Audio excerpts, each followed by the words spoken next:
Now let's talk about market manipulation and hype. So whether it's through news, social media, or whales that are trying to steal your crypto from you, always ignore market manipulation. And what I mean by this, you'll notice that sometimes there are big dips, like huge dips that are out of the ordinary. Well, most of the time it's because the news or social media said something negative about crypto. Or it's because it's a whale that's manipulating the market by talking against crypto just so that the prices can go lower and that they could buy for cheaper.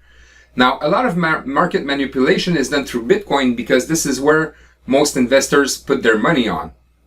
Now, the reason why they're manipulating the market is because there will only be 21 million Bitcoin ever mined, and this creates a shortage right now.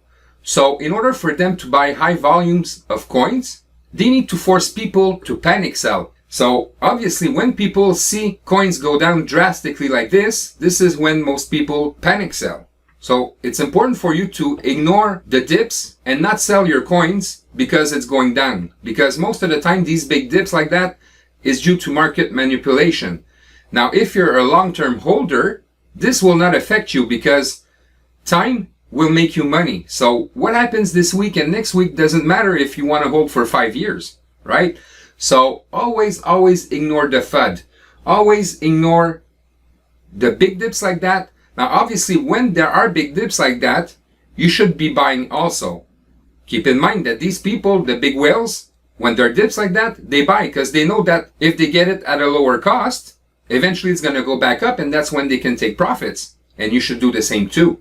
But my point is, don't panic sell because you see big dips. Always ignore market manipulation. Now, obviously, if you do day trading, big dips like that could affect you. But as a long-term holder, it won't affect you. It's just going to give you opportunities to buy for lower cost. It's as simple as that.